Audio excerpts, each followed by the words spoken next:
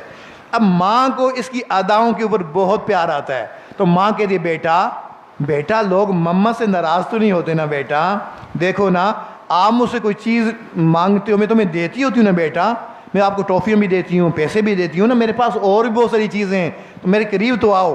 اب ماں پیار سے اس کو منا رہی ہوتی ہے۔ رب تعالیٰ تو 70 ماؤں سے زیادہ محبت رکھنے والا ہے۔ رب تعالیٰ بھی ارشاد فرماتا ہے یا ایھا الانسان، او انسان ما غرک بربک الکریم، تجھے اس کریم پروردگار سے کس چیز نے دھوکے میں ڈال دیا؟ الذی خلقک فسواک فعدلک فی ای صورت ما شاء رکبک، میں اتنی نعمتیں دینے والا پروردگار، میرے بندے تو مجھ سے کیوں روٹھا ہوا ہے؟ ارے تو چل کے آئے گا، میں بہا کے تجھے تھام لوں گا۔ تو ہمارا رب بہت کریم پروردگار ہے۔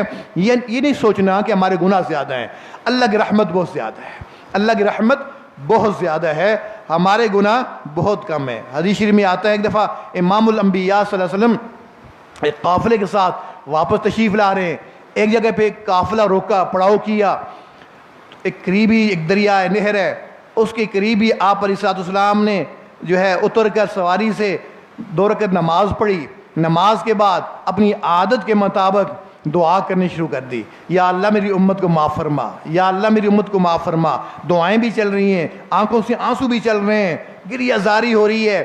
اتنے میں کیا ہوا، چھوٹا سا پرندہ آتا ہے اڑتا ہوا، آپ علیہ السلام کے سامنے بیٹھا، چہچاتا ہے، آوازیں نکالتا ہے، پھر آپ علیہ السلام کے سامنے سے ایک 2 ریت کے ذرے اٹھاتا ہے، جو قریب دریا نالا جو بھی بہہ رہا تھا اس میں جا کے پھینک دیا۔ پھر واپس آیا، پھر اسی طریقے سے 1-2 ذرے اٹھائے، جا کے پھینک دیے۔ 3-4 مرتبہ جب اس پرندے نے یوں کیا تو آپ علیہ الصلوۃ والسلام حیران، یا اللہ یہ پرندہ کیا کر رہا ہے؟ یہاں سے ریت اٹھاتا ہے، جا کے اس نالے دریا میں پھینک دیتا ہے، ایسا کیوں کر رہا ہوگا؟ جب نبی علیہ السلام حیران ہوئے تو جبرائیل امین تشریف لے آئے، اے اللہ کے محبوب صلی اللہ علیہ وسلم آپ اتنا زیادہ کیوں حیران ہو رہے ہیں؟ جبرائیل مجھے سمجھ نہیں آ رہی ہے، چھوٹا سا پرندہ ہے، 1-2 ذرے اٹھاتا ہے، جا کے اس نالے میں پھینک دیتا ہے، ایسا کیوں کر رہا ہوگا؟ اے اللہ کے محبوب صلی اللہ علیہ وسلم یہ جو آپ رو رو کر امت کے لیے دعائیں کر رہے ہیں نا، رب تعالیٰ نے اس کی تمثیل بنا کر اس پرندے کو بھیجا ہے۔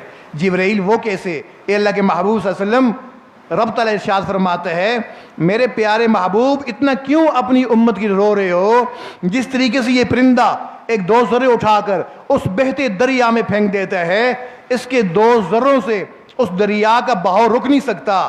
میرے پیارے محبوب آپ کی امت کے جتنے گناہگار ہیں اگر وہ سچے دل کے ساتھ توبہ کر لیں گے، میری رحمت کا دریا اتنا وسیع ہے، اتنا وسیع ہے، جو حیثیت ان 2 ذروں کی اس دریا کے سامنے ہے، وہ حیثیت بھی ان کے گناہوں کی اس رحمت کے دریا کے سامنے نہیں ہے۔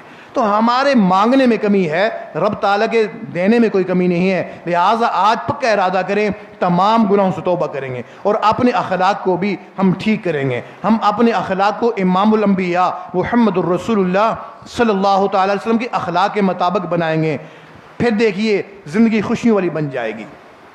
میں بات کو سمیٹ رہا ہوں۔ سیدہ عائشہ صدیقہ رضی اللہ تعالیٰ عنہ فرماتی ہیں ایک دفعہ میں آقا علیہ السلام کی خدمت میں بیٹھی ہوئی تھی، بات چیت کسی بات پر کچھ بحث ہو گئی۔ بیوی وہ بات کر سکتی ہے جو دوسرے لوگ نہیں کر سکتے، اس لیے کہ بیوی کو ایک خاص تعلق ہوتا ہے اپنے خاوند کے ساتھ۔ فرماتی ہیں ہماری بات چیت چل رہی تھی، اتنے میں دروازے سے میرے ابا حضور تشریف لے آئے، صدیق اکبر رضی اللہ تعالیٰ تشریف لائے۔ نبی علیہ السلام نے فوراً فرمایا صدیق آؤ ذرا ہم دونوں کے درمیان فیصلہ کر دو، آؤ ذرا ہم دونوں کے درمیان فیصلہ کر دو۔ صدیق اکبر تشریف لے آئے۔ سیدہ عائشہ فرماتی ہیں اس وقت آقا علیہ السلام نے میری طرف دیکھا اور میری طرف دیکھ کے فرمایا ہاں عائشہ ابا کو بات تم پہلے بتاؤ گی یا میں ان سے پہلے بات کروں؟ سیدہ عائشہ فرماتی ہیں میں چونکہ پہلے سے موڈ میں بیٹھی ہوئی تھی، میں نے کہا آپ ہی بتا دیں لیکن ٹھیک ٹھیک بتانا۔ فرماتی جیسے ہی میں نے کہا نا آپ ہی بتا دیں ٹھیک ٹھیک بتانا، اتنے میں میرے ابا صدیق اکبر رضی اللہ تعالیٰ نے مجھے تھپڑ لگا دیا۔ کہا عائشہ کیا بات کرتی ہو، اللہ کے رسول ٹھیک نہیں بتائیں گے تو کون ٹھیک بتائے گا؟ فرماتی مجھے تھپڑ لگا تو میں آقا علیہ السلام کے پیچھے چھپ کے کھڑی ہو گئی کہیں دوسرا تھپڑ مجھے نہ لگ جائے۔ نبی علیہ السلام نے دیکھا کہ مجھے تھپڑ لگا ہے نا، تو فوراً کہا ہو صدیق تم نے کیا کر دیا، تجھے میں نے مارنے کا تو نہیں کہا تھا نا، فیصلہ کرنے کا کہا تھا، اچھا تم چلے جاؤ باہر، ہم دونوں میاں بیوی خود ہی فیصلہ کر لیں گے۔ فرماتی جیسی میرے ابا دروازے سے باہر نکلے، اب نبی علیہ السلام کے چہرہ انور کے اوپر مسکراہٹ طاری ہوئی۔ سیدہ عائشہ فرماتی ہیں جب نبی علیہ السلام خوش ہوتے تھے تو مجھے حمیرہ کے نام سے پکارتے تھے، تو مسکرائے اور مسکرا کے میری طرف دیکھا، فرمایا حمیرہ حمیرہ دیکھا نا آپ نے، اس بابا کے دوسرے تھپڑ سے میں نہیں بچایا نا۔ فرماتی ہیں اتنے پیارے انداز کے اندر نبی علیہ السلام نے فرمایا کہ میرا سارا غصہ ہی دور ہو گیا۔ کتنے اچھے انداز کے اندر اپنے گھر والوں کی تربیت ہو رہی ہے۔ میری بات سے ناراض نہ ہوئیے گا، ہمارے سامنے اگر ہماری گھر والی کوئی بات کر لے کتنا غصہ آتا ہے، اوہو، ہمارے کان بھی سرخ ہو جاتے ہیں، ہمارے ہونٹوں سے جھاگ نکل رہی ہوتی ہے، آنکھیں سرخ ہو جاتی ہیں، تجھے پتہ نہیں ہے میں کون ہوں۔ کتنے فضائل ہیں خاوند کے، وہ جو خطیب صاحب سے جمعے والے دن سننے ہوتے ہیں نا، وہ سارے فضائل ایک ایک کر کے ہمیں یاد آنا شروع ہو جاتے ہیں، اور ہم یہ بھول جاتے ہیں کہ یہ ہماری باندی نہیں ہے، ہماری رفیقہ حیات ہے، ہماری زندگی کی ساتھی ہے۔ جیسے ہمارے اس کے اوپر حقوق ہیں تو اس کے تو بھی تو ہمارے اوپر حقوق ہیں نا، کل قیامت کے دن تو دونوں سے پوچھ ہونی ہے۔ نہیں، اگر ہم یہ چاہتے ہیں ہمارے گھر کی زندگی اچھی ہو جائے، گھر کی زندگی بہترین بن جائے، تو پھر بھی ہمیں آقا علیہ السلام کی زندگی کے مطابق زندگی گزارنی پڑے گی۔ تربیت ویسی ہوگی جیسی تربیت آقا علیہ السلام نے جس انداز میں کی ہے۔ ہم بچوں سے کہتے ہیں بچوں جھوٹ بولنا بہت بری عادت ہے، دیکھو جھوٹ نہیں بولا کرتے۔ ٹھیک ابا جی میں جھوٹ نہیں بولوں گا۔ اتنے میں دروازے پہ دستک ہو گئی، کسی نے دروازے پہ دستک دی،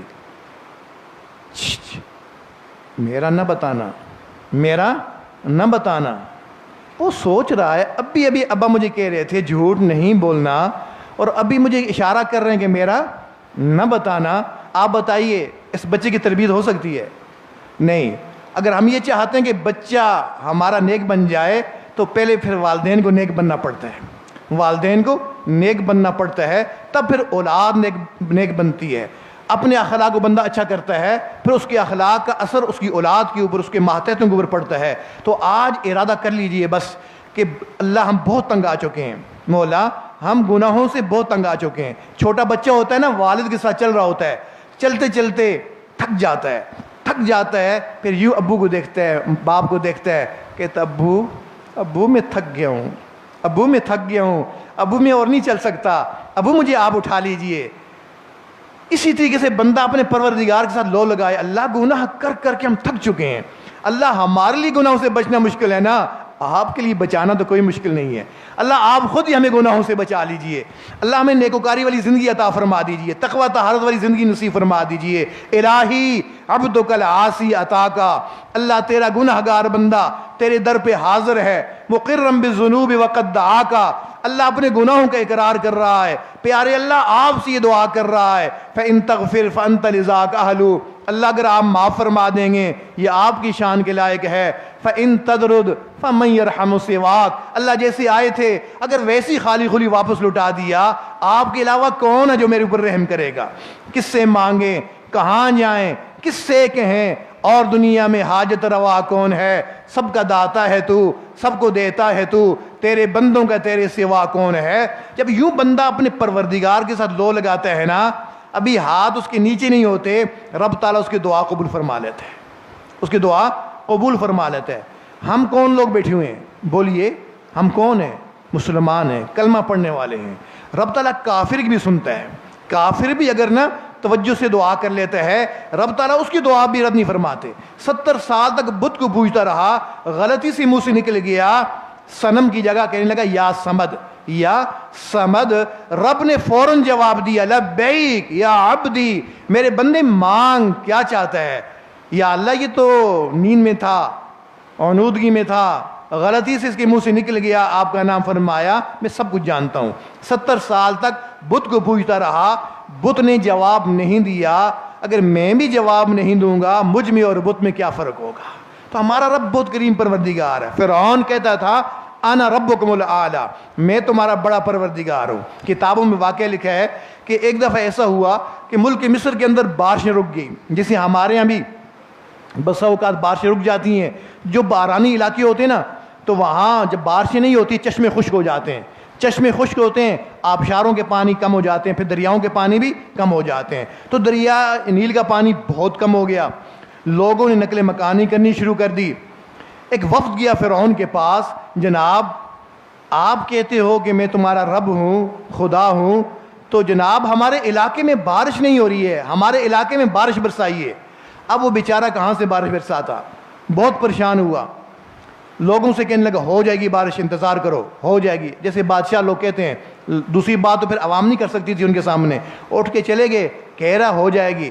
اب یہ پریشان ہوا کہ اگر بارش نہ ہوئی نا تو میرا سارا خدائی کا دعویٰ ڈامڈول ہو جائے گا. رات کے اندھیرے کا انتظار کرنے لگا. جب رات کا اندھیرا چھا گیا, کتابوں میں لکھا ہے یہ چپکے سے اپنے محل سے باہر نکلا, دریائے نیل کے کنارے چلنا شروع ہو گیا.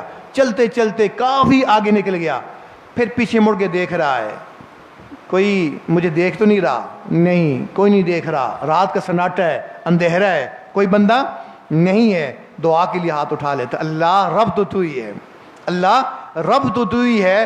میں لوگوں کے سامنے رب بن بیٹھا, اللہ لاج رکھ لیجئے, بارش برسا دیجئے. کتابوں میں لکھا ہے کہ رب نے اس ملعون کی بات کو سن کے فوراً بارش برسا دی. جو اتنے بڑے دشمن کی بات کو سن کے بارش برساتا ہے, کیا وہ کلمہ پڑھنے والے کی دعا کو نہیں سنتا؟ سنتا ہے, کوئی مانگے تو صحیح, سنتا ہے کوئی مانگے تو صحیح. ہم دعا تو پہلے مانگتے بھی نہیں ہیں. بہت سارے لوگ, ہم میں سے اکثر لوگ دعا نہیں مانگتے, دعا نماز پڑھ لیتے ہیں. کئی لوگ کہتے ہیں تہجد بھی پڑھ لیتے ہیں. حضرت دعا کرنے کو دل نہیں کرتا. جب کوئی بندہ کہتا ہے دعا کرنے کو دل نہیں کرتا, پاؤں کے نیچے زمین نکل جاتی ہے. اللہ آپ اتنا بھی کسی سے ناراض ہو جاتے ہیں کہ آپ نے سامنے ہاتھ اٹھانے کی توفیق نہیں عطا فرماتے. تو بہت سے لوگ دعا کر ہی نہیں پاتے. جو کرتے ہیں نا وہ پڑھتے ہیں. وہ کیا کرتے ہیں؟ دعا پڑھتے ہیں. دعا پڑھنا اور چیز ہے, دعا مانگنا اور چیز ہے.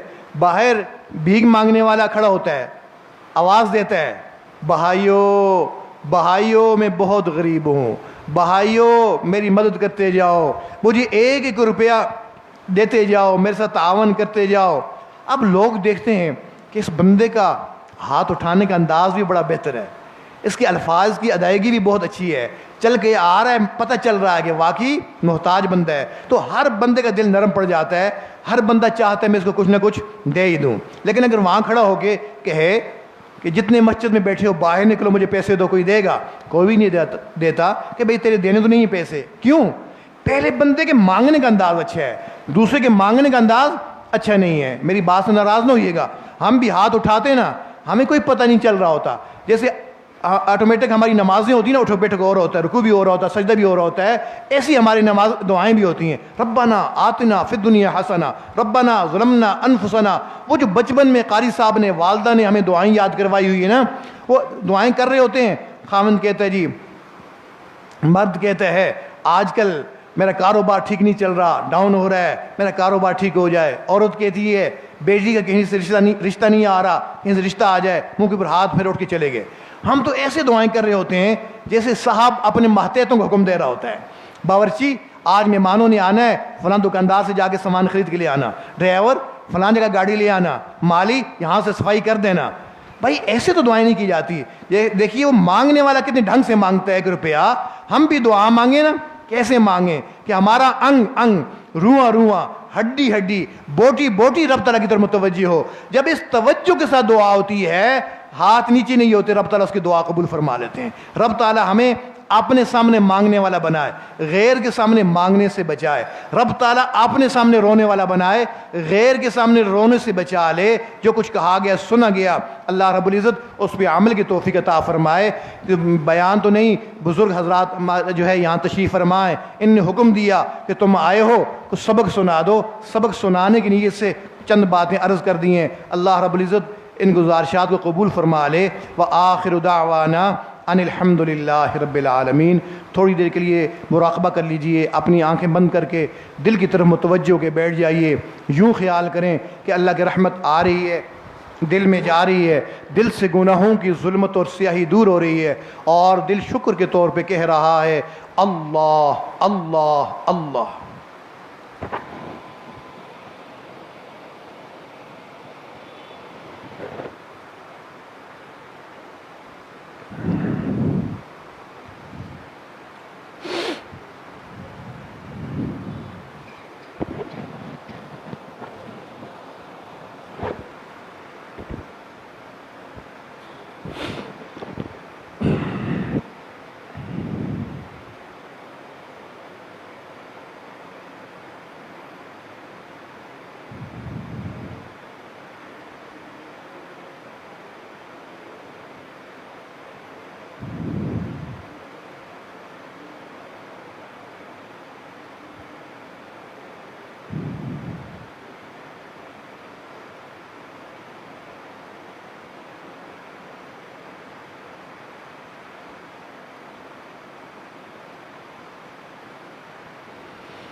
اپنے من میں ڈوب کر پا جا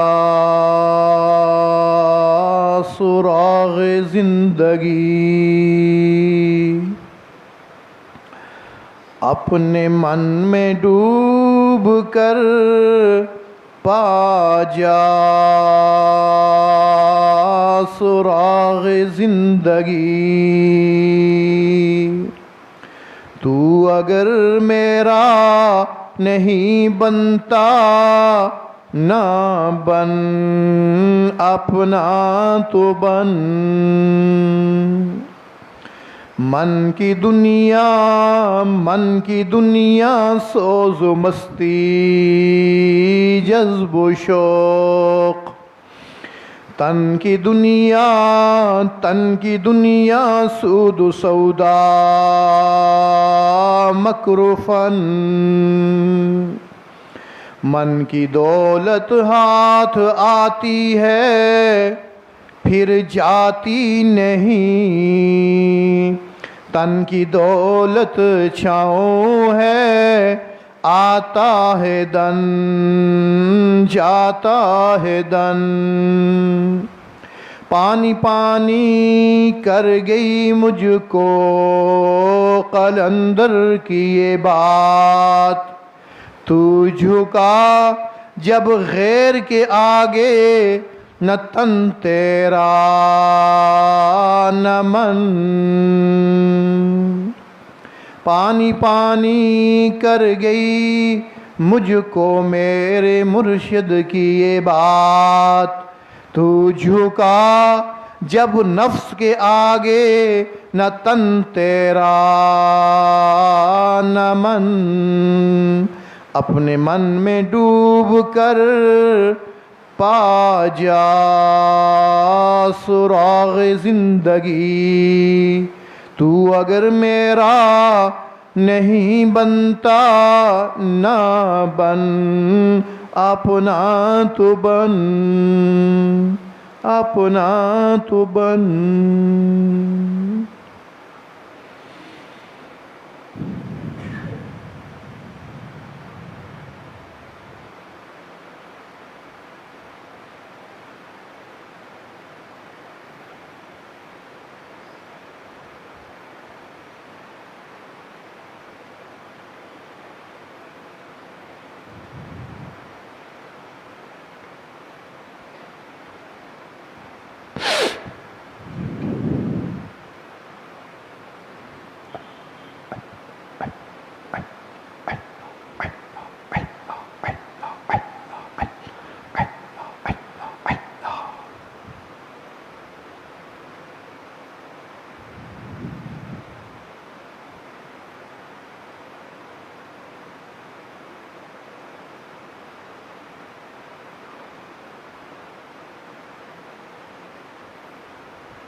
لا الہ الا اللہ محمد الرسول اللہ۔ دعا فرما لیجئے، ہمتاً متوجہ ہو کے دعا کیجئے، خوب رو رو کے دعا کیجئے، تھوڑی دیر کے لیے اپنے ساتھ والوں کو بھول جائیے، یہ نہ سوچیے میں دعا کر رہا ہوں میرا ساتھ والا میری دعا کو سن رہا ہوگا، ساتھ والے کو بھول جائیے، اپنے رب کے ساتھ لو لگا لیجیے۔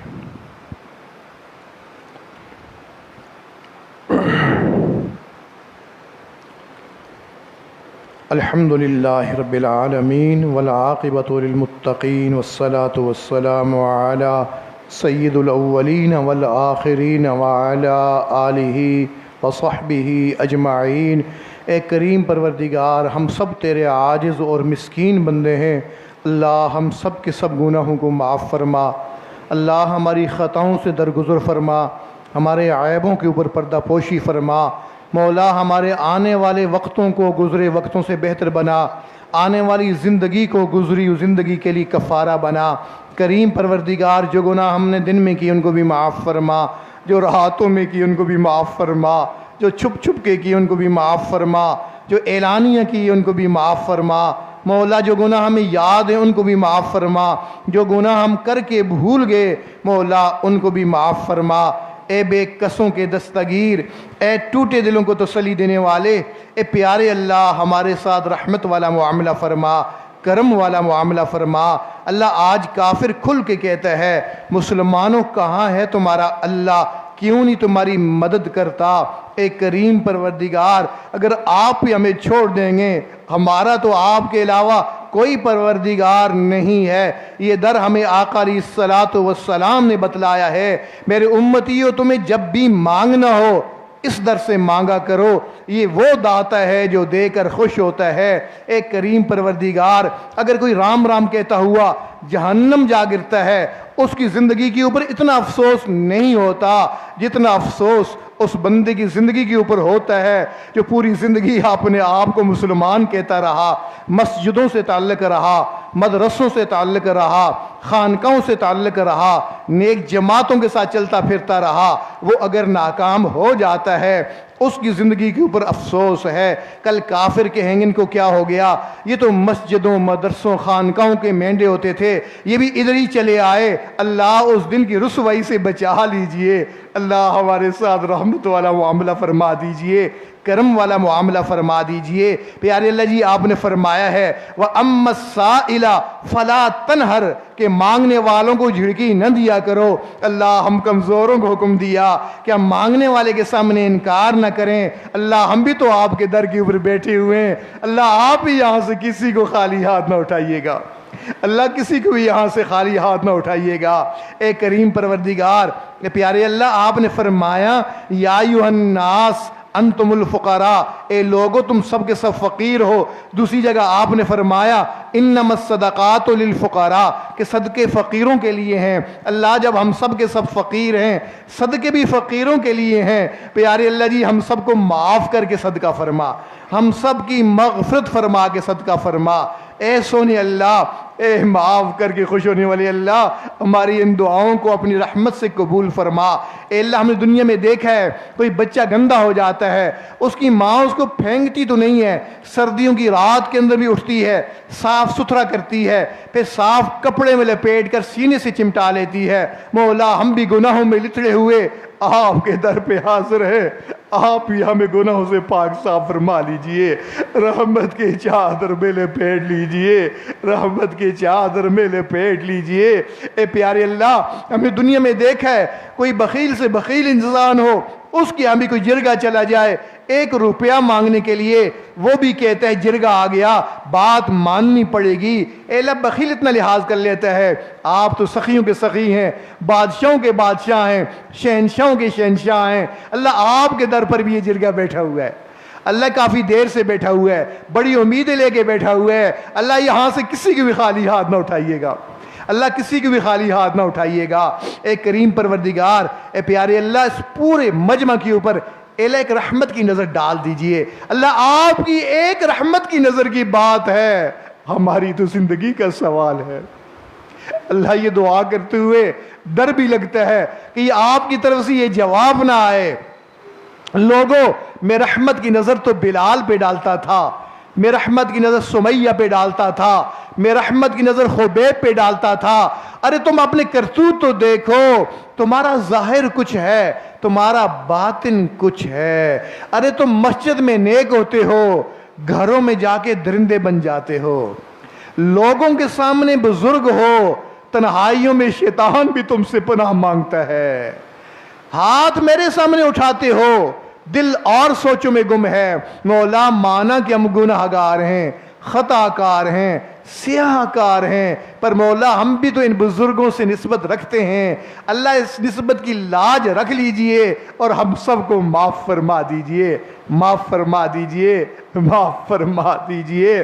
پیارے اللہ، ہم نے پڑھا ہے، سنا ہے، آپ کی رحمت کی نظر جب کسی کے اوپر پڑ جاتی ہے اس کی زندگی کا رخ تبدیل ہو جاتا ہے۔ اللہ، آپ نے رحمت کی نظر فضیل بن عیاض کے اوپر ڈالی تھی جو ڈاکوں کی سرداری کر رہا تھا، لیکن رحمت کی نظر آپ نے ڈال دی، وہ امام الاولیاء بن گیا۔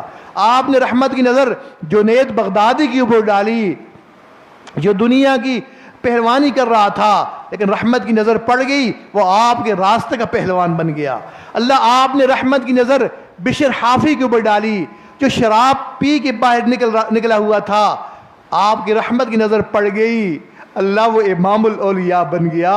اللہ، یہ مجمع شراب پی کے تو نہیں بیٹھا، یہ تو سجدے کر کے بیٹھا ہوا ہے، نماز پڑھ کے بیٹھا ہوا ہے، تیرے گھر میں بیٹھا ہوا ہے۔ اللہ، اس پورے مجمع کے اوپر ایک رحمت کی نظر ڈال دیجئے، ڈال دیجئے پیارے اللہ جی، ڈال دیجئے۔ اے سونے اللہ، اے معاف کر کے خوش ہونے والے اللہ، ہماری ان دعاؤں کو اپنی رحمت سے قبول فرما لیجئے۔ اے اللہ، جتنی بھی پریشان حال ہیں اللہ سب کی پریشانیاں دور فرما دیجئے۔ جو اولاد کی وجہ سے پریشان ان کی پریشانیاں دور فرما دیجئے، جو گھر بار کی وجہ سے پریشان ان کی پریشانیاں دور فرما دیجئے، جو صحت کے معاملے میں پریشان ہیں مولا ان کی پریشانیاں دور فرما دیجئے۔ پیارے اللہ جی، اٹکے ہوئے کاموں کو حل فرما دیجئے، مشکلوں کو دور فرما دیجئے۔ مولا، جن گھروں کے اندر آپس میں لڑائی جھگڑے چلتے رہتے ہیں اللہ وہاں محبتیں پیدا فرما دیجئے۔ مولا، جن گھروں کے اندر جوان بچے اور جوان بچیاں ہیں اللہ ان کے لیے نیکوکار جوڑ پیدا فرما دیجئے۔ ماں باپ کو ان کا فرض ادا کرنا آسان فرما دیجئے۔ اے اللہ، جو بے اولاد ہیں ان کو نیک صالح اولاد عطا فرما دیجئے۔